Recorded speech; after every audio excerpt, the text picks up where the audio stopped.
Allez, une dernière vidéo concernant Ferrari, donc avec deux articles.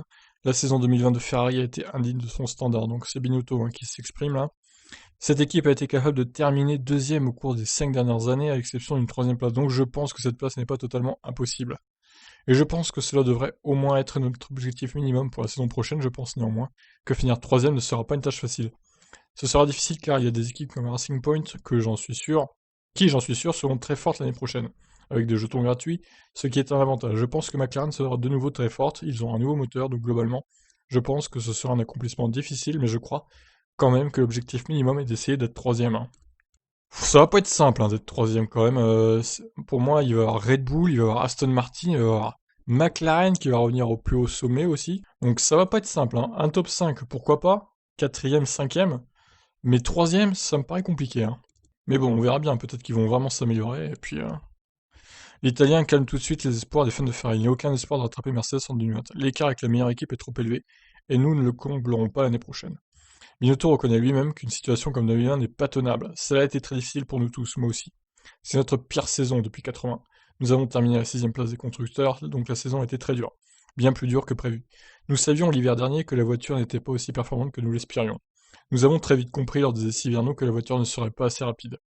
Mais je ne pense pas que nous attendions globalement à une saison aussi difficile, non seulement du point de vue de performance, mais aussi si l'on considère toute la pandémie du Covid-19, pas Covid-10 du coup, et toutes les situations auxquelles nous avons dû faire face. Le niveau de nos performances a été indigne du standard de Ferrari, nous en sommes très déçus. Nous en ressentons l'entière responsabilité, nous sommes désolés pour l'entreprise, nous sommes évidemment désolés pour les fans. Mais je suis presque sûr que cette année nous rendra plus forts pour l'avenir. Même si j'ai le soutien total de John Elkann et Piero Ferrari, je sais que mon temps en tant que patron de Ferrari ne sera pas infini. Je suis bien conscient que nous devons bien faire lors des prochaines saisons, mais cela prendra du temps. Alors on poursuit du coup l'actu Ferrari, et on termine donc, toujours avec l'ami Mattia Binotto, qui est très loquace. Au moment du confinement, Ferrari agit vraiment de manière très responsable pour le bien du sport automobile, pour le bien de la F1, en acceptant de reporter les règles 2021-2022, alors que nous investissions pleinement dans notre plan pour 2021, c'est-à-dire accepter de jouer une voiture que nous savions ne pas être compétitive pour des raisons de coût, pour aider les plus petites équipes, en essayant d'aider la situation générale. Oui, mais bon, d'un côté, ça leur permet aussi de travailler sur la voiture 2022 encore un peu plus. Donc c'est pas si mal d'avoir fait ça. Croyez-moi que lorsque nous discutions et que nous avons accepté de jouer à la situation, ce fut une décision très difficile, mais nous pensons que nous l'avons fait avec un plein sens des responsabilités envers le sport auto et la F1. Il faut donc aujourd'hui vivre avec cette conséquence pour préparer la future voiture. Que peut déjà nous dire Binotto dans son développement? Il y a beaucoup de difficultés pour 2021. Les voitures sont partiellement gelées en ce qui concerne de nombreux composants, à commencer par le châssis. L'activité en soufflerie est réduite de 60%, donc c'est presque la moitié de ce que nous étions capables de faire dans le passé, et ce n'est pas seulement dans le tunnel, mais aussi dans les simulations. Vous savez que la capacité de développement pour l'année prochaine est réduite. Alors nous essayons de faire de notre mieux pour corriger au moins les faiblesses de la SF1000 pour la SF21. Pour remédier aux faiblesses, j'ai mentionné le moteur plus d'une fois. Mais la traînée de la voiture était très élevée en 2020. Je pense qu'en regardant la voiture 2021, la traînée a été certainement corrigée.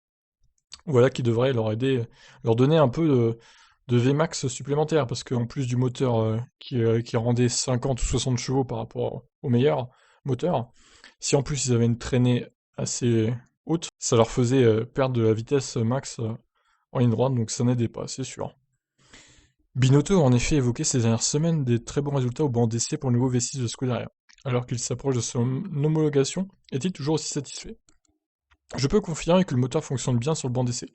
Je pense qu'en termes de perf, ça a bien progressé, de manière significative par rapport à ce que ça a été en 2020. Je pense que nous retrouverons de la compétitivité dans ce domaine, nous ne serons plus les derniers. C'est le sentiment que j'ai eu en voyant les chiffres sur le banc. Mais je ne peux pas savoir ce que font les autres, ni à quel niveau ils ont progressé. Serons-nous de retour au niveau de 2019? Je ne pense pas que c'est la question à se poser, car les directives techniques ont impacté tous les motoristes, nous plus que les autres. Ce qui sera important, c'est de voir où nous serons par rapport aux autres. Nous ne serons peut-être pas les meilleurs, ce que nous voulons redevenir, mais au moins être compétitifs. En 2020, vous savez, s'il n'y avait pas eu de gel décidé pendant le confinement, le moteur aurait été la première chose que nous aurions améliorée.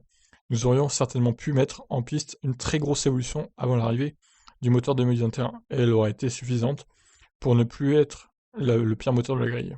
et sans gel, jusqu'où aurait pu progresser la SF1000, Binotto se veut plus prudent. Nous ne l'aurions certainement pas redessiné, admet-il, mais en termes d'aérodynamique, nous aurions pu faire plus de travail sans les limites en soufflerie et en simulation qui ont été imposées pour passer le cap de cette saison.